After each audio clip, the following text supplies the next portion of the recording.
और चलिए आगे बढ़ते हैं, जहां सपा नेता आजम खान की मुश्किलें अब और बढ़ती हुई नजर आ रही हैं। रामपुर में जौहर यूनिवर्सिटी समेत आजम खान के 12 ठिकाने हैं जहां पर ईडी ने रेड की है और ये कार्रवाई जारी है। रामपुर, सहारनपुर और दिल्ली समेत आजम खान के 12 ठिकाने हैं जहां पर ये रेड चल रही है। कई लीड्स हैं, कई सबूत हैं और काले धन पर ईडी का ये पंजा आजम खान के खिलाफ आजम खान की मुश्किलें बढ़ाता हुआ। तस्वीरें भी हम आपको दिखा रहे हैं। जौहर कैंपस में भी ईडी ने छापेमारी की है। इसके अलावा दिल्ली में भी कई ठिकानों पर छापे मारे गए हैं। कई ऐसी लीड्स हैं, कई जानकारियां हैं। मनी ट्रेल और ईडी की नकेल इस पर कसती चली जा रही है और जाहिर है कि ये आने वाले दिनों में आजम खान की मुश्किलें और बढ़ाएगा। हालांकि ईडी की छापेमारी के दौरान क्या कुछ बरामद हुआ है, कहां से ये लीड मिली, क्यों छापेमारी हो रही है, ये तमाम चीजें भी अब धीरे धीरे सामने आएंगी। बहरहाल 3 तस्वीरें हम आपको दिखा रहे हैं।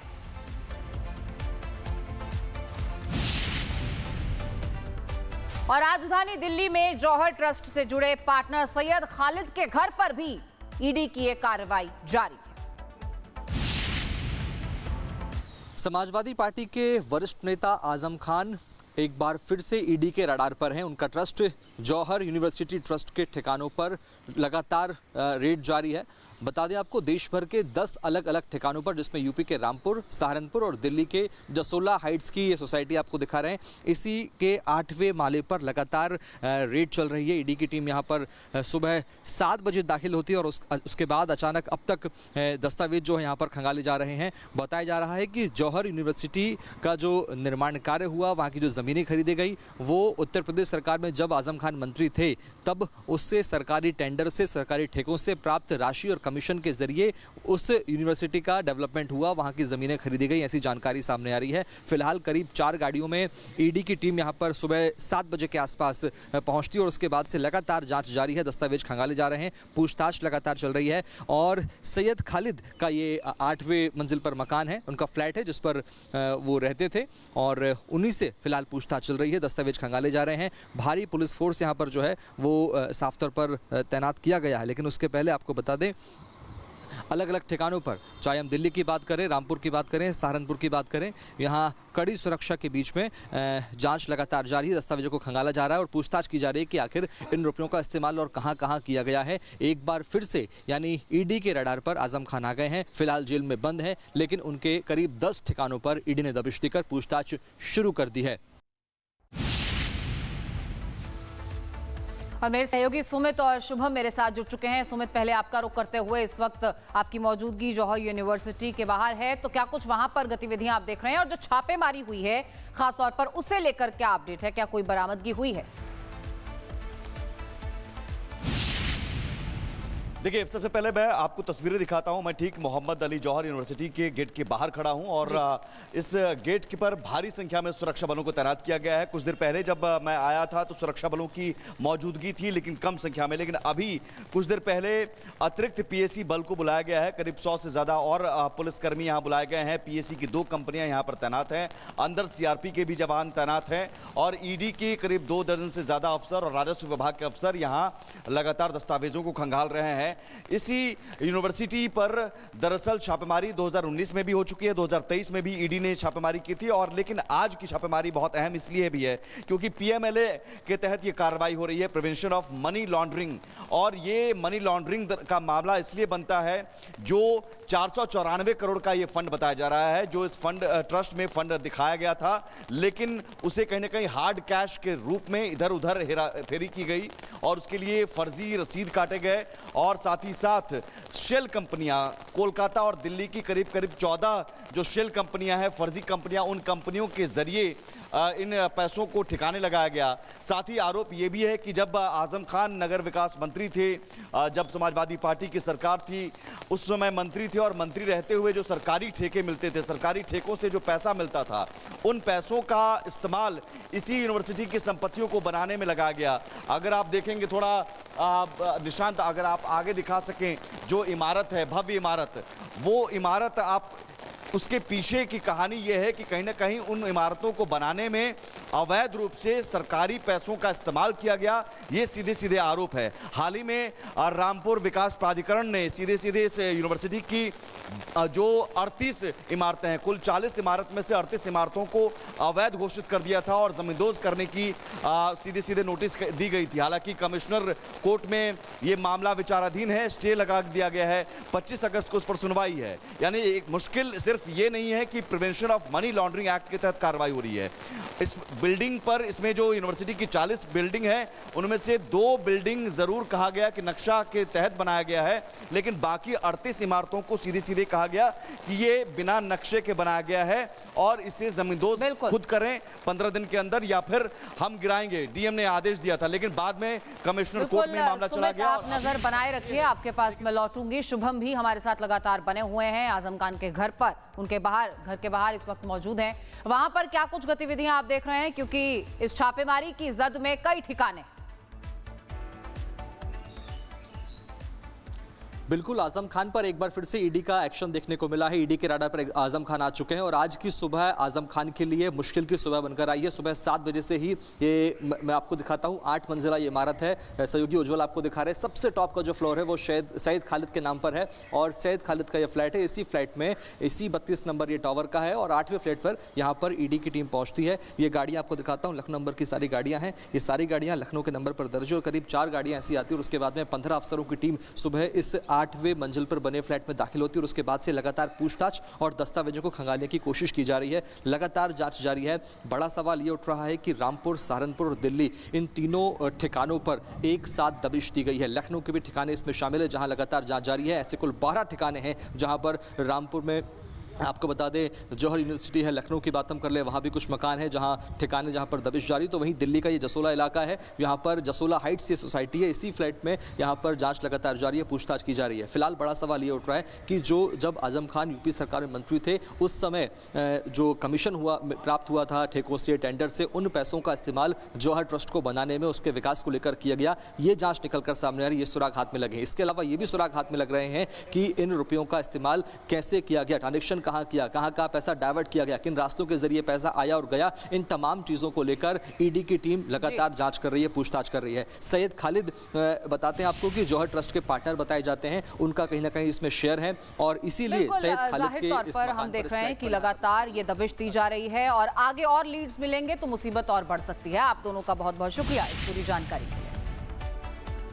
और चलिए बात करेंगे छात्रों के सत्याग्रह की, जिसका झारखंड में एक बड़ा मंजर देखने को मिल रहा है। झारखंड में बड़ा एक्शन हुआ है और एक साथ 44 भर्ती परीक्षाएं रद्द की गई हैं।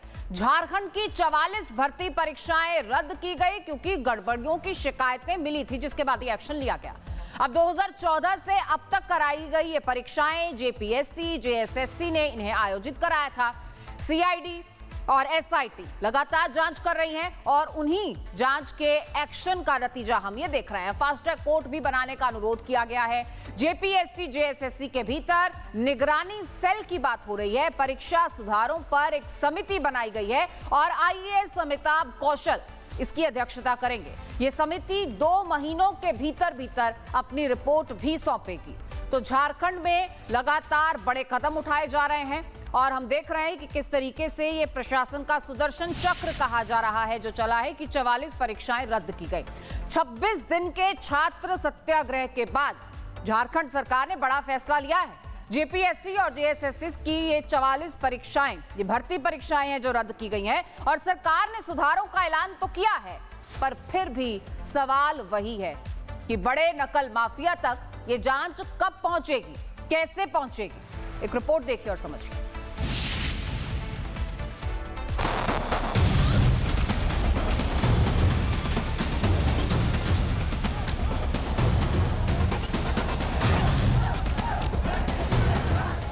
टीडीपीएल द्वारा किए गए परीक्षाएं कैंसिल किया जाता है, रद्द किया जाता है। रांची के जयपाल सिंह मुंडा स्टेडियम से निकली छात्रों की हुकार आखिरकार सत्ता के गलियारों तक पहुंच ही गई।